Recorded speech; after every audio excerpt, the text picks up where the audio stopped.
Welcome to the Gathering Greenhouse. Yo, yo. A podcast to help us grow together. I'm Steve. I'm John.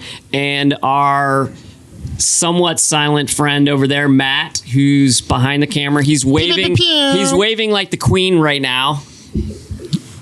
And has an orange really phone. need to get a Matt cam. Why an orange phone case? Is there a story behind that? Because it was cheap. Okay. Is it cheap. orange your favorite color? Yeah, that too. That would be what I would have said. It's my favorite color. Do you know anything that rhymes with orange? Orange. Orange. Gotcha. Okay. Orange. Yeah, so I've been gone for a while. Yeah, where have you been? We were traveling to a bunch of national parks in the Southwest. We were in Arizona and Utah, and the church was nice enough to let me leave. Yeah. We were gone. I 2 will weeks. say we misunderstood. I think when you said I'm going to be gone, we thought like, oh, bye, Steve. You didn't think I was coming back? I mean, Like I felt like you weren't coming back for a little bit, but no. It felt that way vacation to me means too. you come back. So Yeah. And I actually brought something back. now, last time you went out west, we asked you to bring back. I thought snacks. What were we asking? I thought David made a big buffalo deal. poo, buffalo chips. Is that what it was? Yeah, David I didn't bring that. You didn't bring that this we time did either? see some buffaloes, but the place that we went is not known for their wildlife. We saw I don't think it's lizards. known for life at all. No, it's really not. There's not much, but there were a lot of lizards, and surprisingly, a lot of rabbits. Really? Yeah, I don't know how that happened, but there's a lot of rabbits around. But yeah, we went to a lot of parks like Zion, Arches. A lot of Which those was ones. the best? The Zion was the Zion. best. Yeah, I That agree. that sounds consistent. Is the most like grand, had like the biggest views and best climbing. And there's a section called the Narrows where you walk through a river and like the canyon gets really small through there, and it was a lot of fun. Awesome. Yeah. So I brought back, we had a friend who did some freeze drying for us for our trip because you can take some fruit with you, but you don't have to like worry about it staying fresh. So she freeze dried some cantaloupe, which I do not like cantaloupe. Really? Personally. I love cantaloupe. Do you really? So you Cantaloupe, honeydew, all You that eat is all good. that. All of it's good. I never do. This is what I'll say. When it's good, it's good. Yeah. But usually, like, people serve it, it's not ripe yet, and it just tastes like... Have you ever heard of anyone freeze drying cantaloupe? I have now. Okay, now, so I hadn't heard of it either, and she told me, oh, you should give it a try. She let me try some. I'm like, wow, it's actually really good. Like, I don't like cantaloupe fresh. When you freeze dry, does it, like, condense a little so it's, like, more concentrated? It is more concentrated. So I learned a lot about freeze drying through Renee, who told me about it. But what's really funny about this is you said you brought this back. Yeah, which means it was made here. It was made here. Yeah, so I actually had two of these. This one, we just ate all. I think my kids didn't really like this one as much, so I was pretty much the only one eating this one. They like the strawberries and bananas better, but you can see it's like very light. It just feels like... It feels like a like styrofoam, like it's has the size that it is, but it feels like it doesn't weigh anything. Well, I guess we should give one to Matt. Can I throw it to Matt? That's allergic to cantaloupe. Oh, I did. Oh, but he missed it. But it didn't fall on the floor. He's got it. Honeydew, you want to marry me? Sorry, I cantaloupe.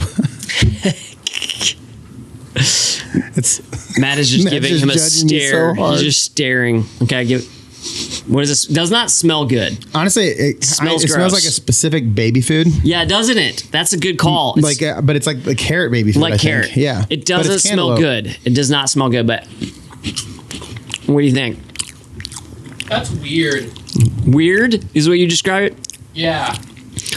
I think you get a really powerful cantaloupe flavor. It's like sweet. So my problem always with cantaloupe is maybe it's not sweet enough it's just to overcome the weird melony flavor you have. But with this, like, I think it condenses, some of that flavor. So I really like it. Trippy because you bite it and it just goes.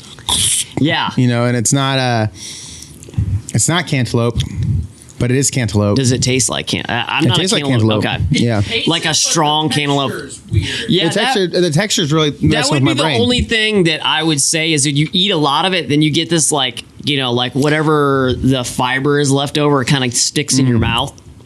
But I was surprised. I liked it. It's really cool. And it was a different fruit. we did a bunch of strawberries and bananas and apples. I've had like freeze dried apples, and I like those a lot. But same thing. It's just like it's a weird. So what do you think? Experience. Give it a thumbs up or a thumbs down? I mean, I wouldn't mind having these. You know, like they're not bad. Yeah. It's just I think you have to get over the freeze dried. That's not a texture, good. That's not really a good remark. It's just towards it. if you know what it is, it's all about expectations, right? Yeah. If your brain is saying, "Oh, here's a piece of cantaloupe," and you bite it, and it doesn't, because part of what a cantaloupe is that it's really soft. Yeah. And that is not. That's kind of more crunchy, you know, like, and so. That messes with you, and then your brain goes, "Wait, what is going on here?" Yeah. But I think if you get used to freeze dried, it tastes fine. Like it tastes like a cantaloupe. Yeah. But it's weird. It doesn't make sense. Why? Well, also Why I is don't a understand piece this big when you think of so freeze light? drying, I think like it's just going to be really, really cold. But how does it take the moisture out of it if it's really cold? Like it can't just be cold. Renee was like, watch a video on it. And I'm like, I never did that. Does it use like liquid nitrogen or something? No. Well, maybe it does. Maybe it's in, but it looks like what the machine looks like is like you ever go to the dentist and there's like that machine that sterilizes all the like stuff. It looks just like one of those. So it looks like an expensive cleaning machine is what it looks like. We used to dehydrate stuff all the time. Yeah. So the difference between dehydrating and freeze drying, you lose like 30% of the nutrients when you dehydrate. That makes sense. You don't do that with also freeze drying. break your teeth. You break your teeth off. Yeah, because it would just get hard.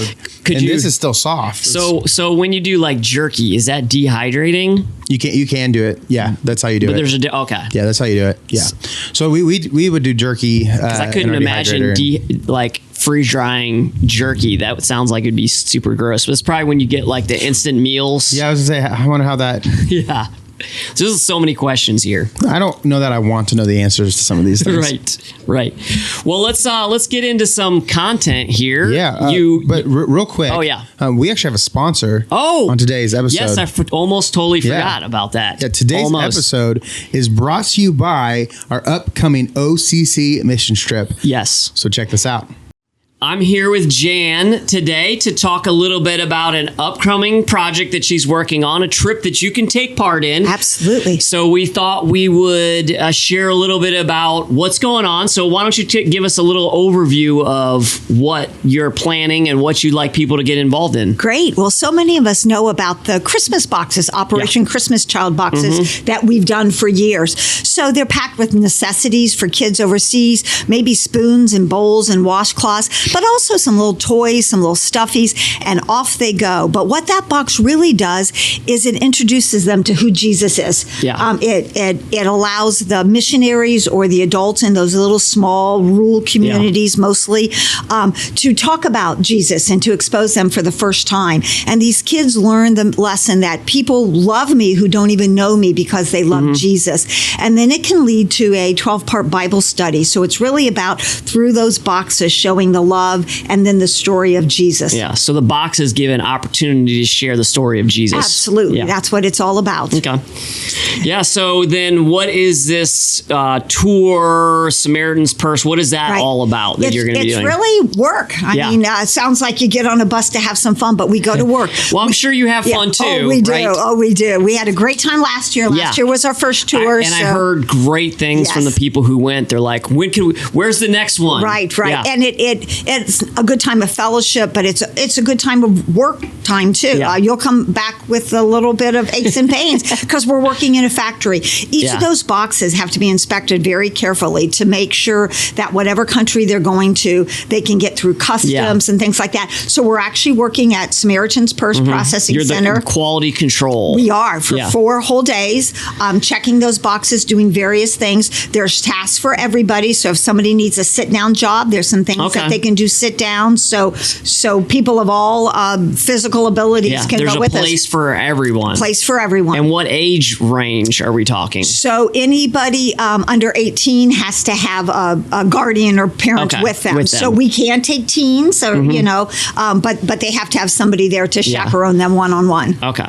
great. Yep. And then can you give us some details about the trip itself? Sure. So we go down on a deluxe motor coach, comfortable, not a school bus. Real comfortable. Comfortable bus, plenty of storage for luggage. Will you be watching movies on there? We'll be watching movies and playing games and getting to know everybody. Oh, great. Yeah, and having snacks. Yeah. You know, just so like part of the experience is the ride down too. Right, the fellowship with the people that we're traveling with. So we'll ride down. We stay in a hotel 5 nights. Yeah. We provide lunch every day at the processing center, couple dinners, and then in the evening we do some fun events.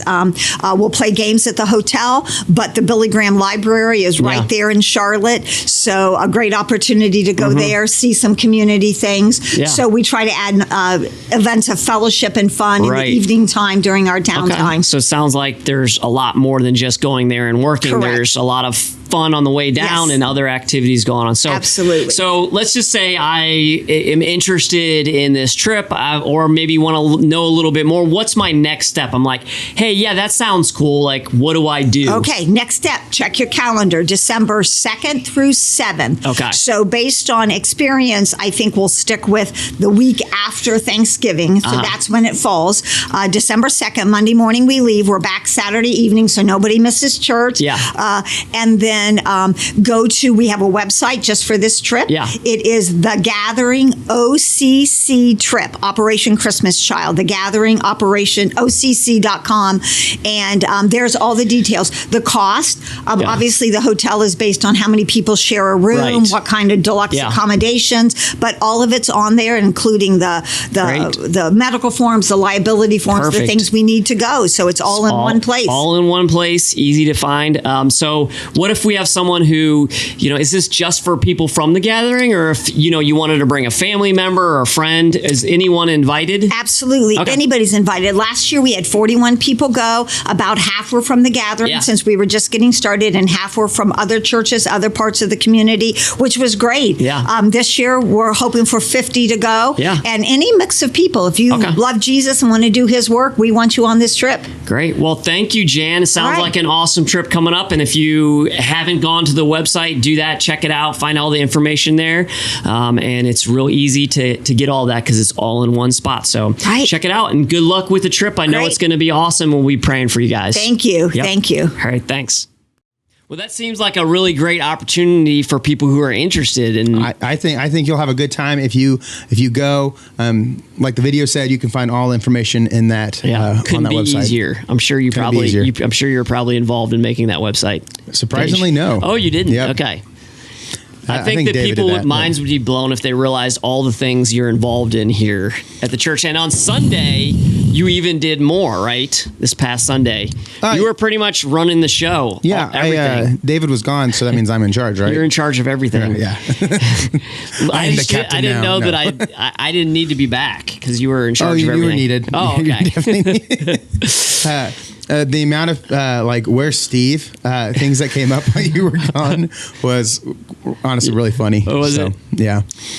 But yeah, I'm still needed for now. Just with random questions. AI will soon replace you. Soon, it's coming. We're gonna get like a Segway. Yeah. And tape an iPad to it. It's just gonna roll around. We're gonna call that Steve. Yeah. And it's gonna be an AI persona. That's actually a great idea. We should start marketing this money to churches. How can I help? Welcome to the gathering. Yeah. Well, so you got to do the sermon on Sunday, which is always a fun Sunday. A lot overwhelming when you do 3 services. And I never get in to see the music. And the video that I watched went straight to you talking, so I don't even know if you did the worship or not. No, our team covered, and we've got a really great worship team who they always just step up when I can't be there. And they did a great job. That would be a lot to have to sing. I don't think I could have done it. That would be crazy. Just talking for 3 services. Yeah. I got home and I was like, I just need to be quiet for a few days. Which service was the one that was on YouTube? Third service. Okay. Well, you did a great job in third service. Thank you. I tried. Yeah. It's hard. I don't do this often, and so I don't know. It's like a whole different set of.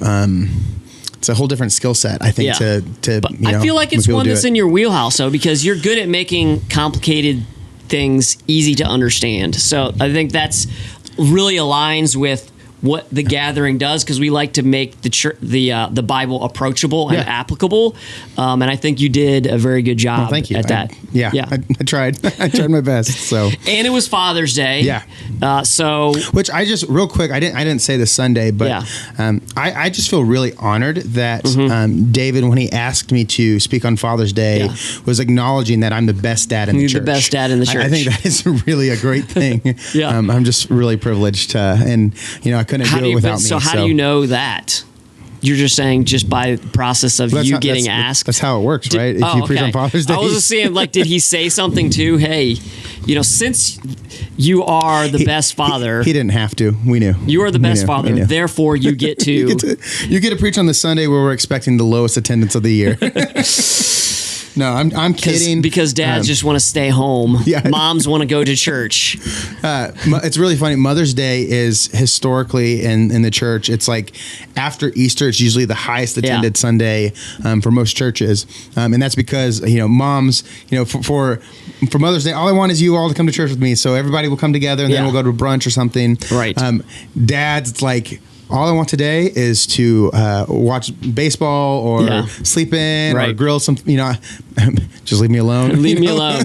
Yeah. It's so funny the difference between the two. I saw a church that had they built a photo booth for Father's Day, and then they put closed on it, and you're welcome, dads. We're not going to do this to you. Right. It was all set up for a photo booth, and they just had closed real big on it. For you're Father's welcome, Day, dads. we're not going to make you take a million photos until your wife is happy with it. I thought that was really funny. That was really funny.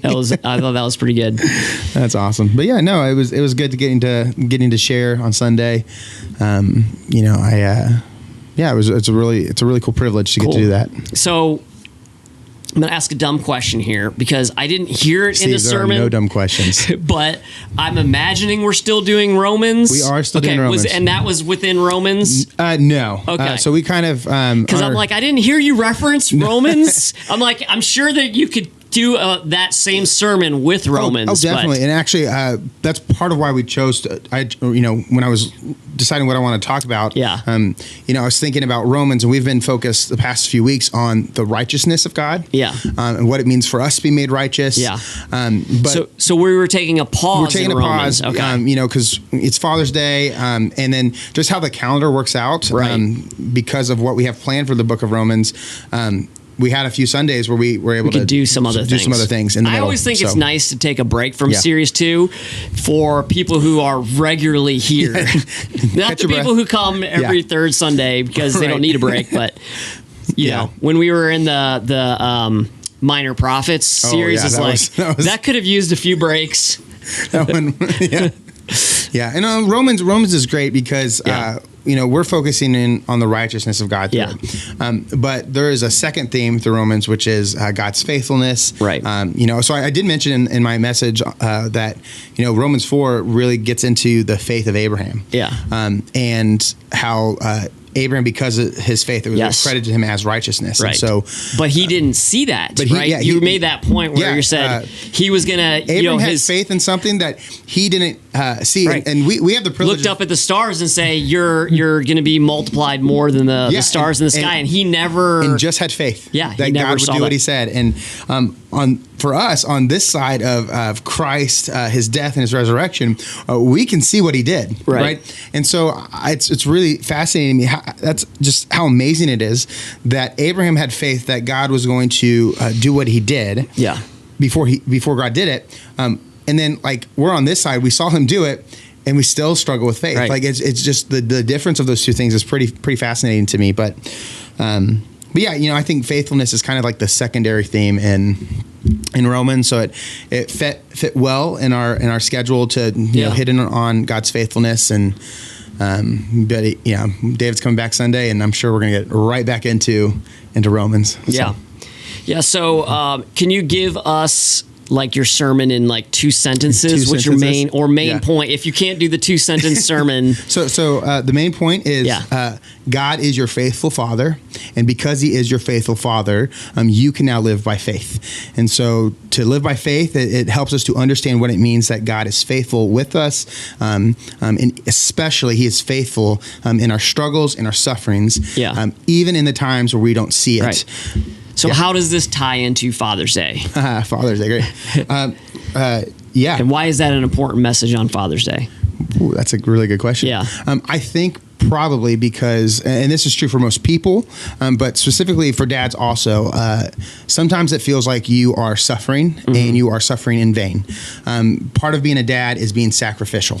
And it means that you do things that would you even say dads are called to live sacrificially? Okay. So not only are you doing sacrificial things, that's actually part of the job requirement. It's part of the job requirement. A good father will sacrifice his wants, his desires, his... So it feels like you're sacrificing. It's supposed to feel that way. Yeah, it's supposed to feel that way. But here's the thing. Yeah. We are to have joy in that sacrifice. And we are to have joy in those times that feel like suffering. Natural. No, right? Oh, absolutely. It doesn't make sense. It doesn't make sense. When James says, count it to joy when you go through various trials. Like, how? You're like, that doesn't make sense. The natural response to struggle is discontentment or to be upset or to be hurt. And we're called to actually step back and look at those hard things we go to and recognize that God is using those things to increase our faith. And I think that's a great tie into it of if we look at the consistency of God, just like Abraham, and what God has provided, that we can get joy in the moment because we know what is to come. Absolutely. And then, and there is a joy that there's a joy that we are able to have even if it's not in response to a good thing. Like, we think joy is a reactionary thing. Yeah. A good thing happened to me, so I am happy, so I'm joyful. My team won, so I'm excited. But there is a type of joy that comes from not seeing it, but knowing that something might happen or God is in control, and just choosing to have joy in the middle of that struggle. And that joy is so powerful.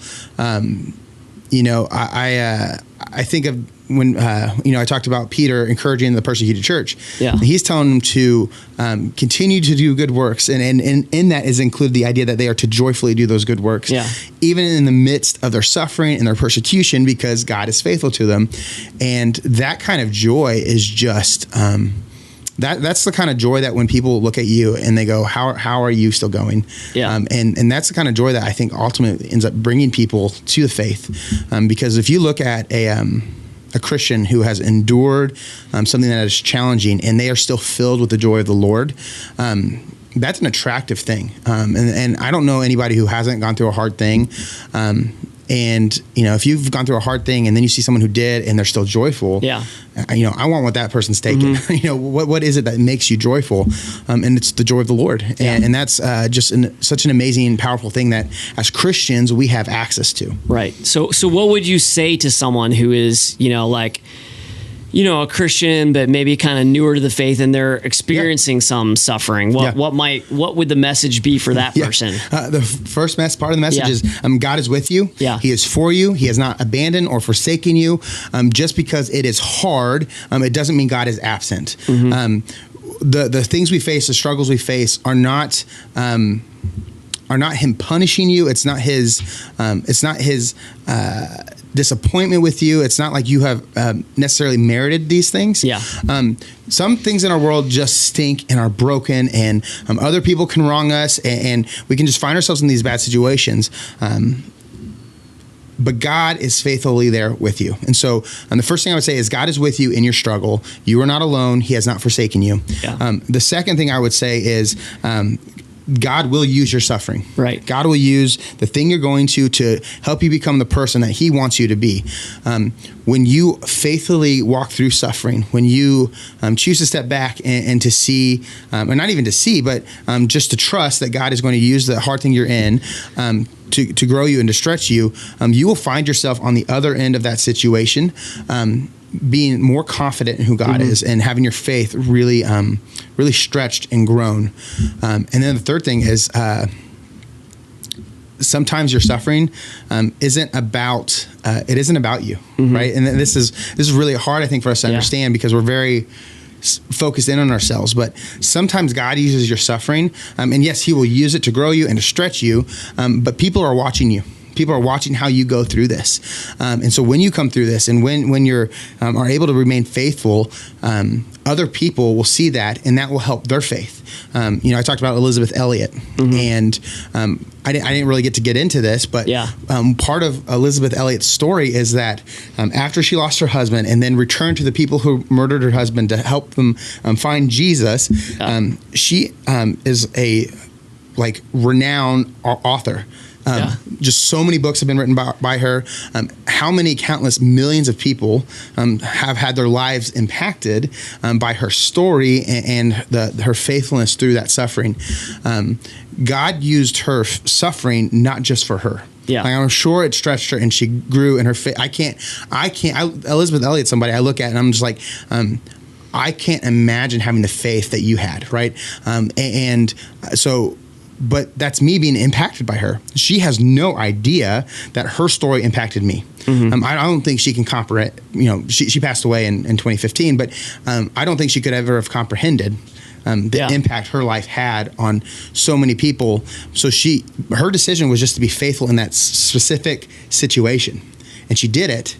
And then God used that, and it's such a huge and awesome way to honestly change the world. And so that's one of those things is just remember that your suffering, while it is horrible, while it isn't fair, suffering is the result of an injustice, right? There is something broken in our world, and we suffer because of that brokenness. But God is just, God is righteous, and God works all things together for good. And so when we can trust that and when we can believe that, just step back and wait and see what God is going to use your suffering for. And so be confident in that. Be faithful in that suffering because He will use it. Yeah. I always like to use the phrase of life is only lived moving forward, but understood looking back. Yeah. And oftentimes, suffering, you just don't know when it's ever going to end. Absolutely. Especially, your story about your wife being in the hospital, you had no clue when that was going to end or how it was going to turn out. So there were a lot of just unanswered questions that you had that you just had to wait and see what was going to happen. So I like to use the picture of you're in a helicopter or you're at the train tracks and you're just looking at a train car. One car go by, next car you can't see the end, and once the beginning goes, you can't see it. But you know that eventually there's going to be an end, right? But you just have no clue when it's going to happen. But if you could go up in a helicopter, you could see the whole thing. Yeah. And that's generally how it's experienced. Is it once you can look back and actually see the whole experience, you can see how God was in it and involved in it, and you can actually use that pain and that suffering as part of your story to grow your faith if you stick through it, and you can use it to help others. And the truth is, and maybe another word is I sometimes our suffering doesn't seem like it will ever end. Because in our lifetime it doesn't. Right. There are many people who they get sick and that sickness doesn't go away. It ends up taking their life. Right. Their suffering in our concept of the world doesn't end. Yeah. But it did. Right, God, and so I like the term resolve. God will faithfully resolve the suffering you're going through, and that resolution is seated in God's redemption. And so if you're in the middle of that trial and it doesn't seem like it's going to end, God is going to be faithful through that situation. Even if you don't get to see it in this lifetime, you are going to, if you are a believer in Christ, you are going to experience restoration of, if you're sick, your body is going to be restored. If you have broken relationships, that brokenness doesn't come with you when you enter heaven. And so there is restoration, there is resolve, there is redemption, even if we don't experience this side of the grave. Right. And so that's the thing we cling on to, is that even though I might be suffering now, and even if I suffer tomorrow or the next day and forever, I can trust that God will use that suffering, and ultimately, God will bring relief. Okay. Great. So last question I have for you is just, so we've heard all this message about, suffering and perseverance through it. What are some steps you could take to be able to get to that point where you can actually see suffering as a blessing? Like how can you take this and like actually apply it to your life? Yeah. So I hit on this on Sunday. Yeah. But it's a big thing here at the gathering is we talk about gratitude all the time. Part of my story I shared is one of the reasons I have faith today is because I have seen God be faithful. And the reason I'm able to recognize that God is faithful, that's gratitude, right? I stopped and I said, God, I see how you worked. I see how you've provided. And what happens is when I practice that gratitude, one, my problems seem to diminish because when I make that list of everything that's wrong and I make that list of everything God's done to provide, very quickly that provision list outweighs that problem list. So there's a practical, it gives me confidence, but the other piece of it is, it just takes my focus off myself. And when my focus is off myself and my own suffering and my own pain, I am able now to, I'm more equipped and able to listen to the leading of the Holy Spirit to take steps that He's calling me to take. I said, sometimes we don't trust God with our finances. And when we do that, we miss a lot of opportunities God has given us to be generous because we're so focused on making sure we have enough. And then we don't really believe that we do. And then, if that's the case, I am honestly probably incapable at that point of seeing the needs of others. Because I only see my needs. And so gratitude really shifts our focus. But then also there's just something powerful about the discipline of stopping and recognizing God's faithfulness to you every single day. I mean, really, those are some of the best life lessons. Not just suffering and It's a great perseverance is one of the best things that you can possibly learn. And in an instant gratification society that we live in, it's even better to learn. And we live in such a society that is we value things like being strategic and being future focused. And I don't think those things are wrong or bad. But because we are so future focused and we are so focused on I'm going to do this, and then I'm going to do this, I'm going to move this piece here. That culture and that mindset doesn't stop and reflect. And I think we need to start practicing in the midst of that culture. Stop, reflect. And when we do that, it changes us and it gives you peace about these things that are unknown. How often do I try to control things that are down the road, and I'm trying to get them all aligned right so that my life will be easy and perfect. And it doesn't, even if I do that, it doesn't ever play out that way, right? I'm trying to control stuff that I can't control. So I might as well trust God with those things. Well, gratitude is a great way to just focus yourself and realize all the small things that we actually should be grateful for. Absolutely. And it really just focuses our mind on all the gifts that God has given us, even in the circumstances that may not be good. Absolutely. And one of the reasons why I love taking my kids on hiking trips like this is because there is a lot of suffering, especially for them, because they don't know when the hike is going to end. Right. And to them, they just think we're going out there to walk a long ways. But, I feel like another way you can apply it is, every obstacle or difficulty or suffering in your life is an opportunity to persevere or to become better. And that's kind of what I try to emphasize my kids on is like, hey, it's a lot mental saying, I can do this. I can make it. There's no quit. We're going to make it to the end. And that gives them the sense of, hey, I can accomplish something bigger than I thought I could. There are very few things in life that, obviously some people have certain talents, right? But past that, there are very few things that are rewarding and worthwhile in life that don't require some form of struggle and suffering to get there. There's a lot of stuff you do every day for your job or with your family or with your house or whatever it might be, that the first time that thing came up, it was a big deal. You didn't know how to handle it. You didn't know how to approach it. And it was hard. It was a trial. But you, over time, endured, and now it's not. And right now it's something you can easily handle, easily do. This might seem like a really simplistic and silly example, but I cannot stand puke. Right? Like if there's somebody dry heaving, I got to leave the room because I'm going to puke too. Right? I hate touching it. I hate cleaning it. It's the absolute most disgusting thing in the world to me. Uh-huh. I have 2 kids. Yeah. I clean up puke a lot these days, right? And what used to be horrible and like the most, like I would rather sell a limb than have to clean up puke. What went from being that to being something that it happens. I don't even think about it. I just take care of it.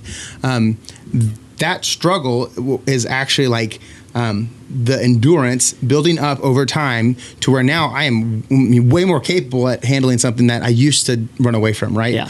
And so this is kind of what it is when your faith is tested. When you're brought through those trials, your endurance is increased, and things that would have broke you before, they end up having no power over you because you are just so much stronger than you were previously.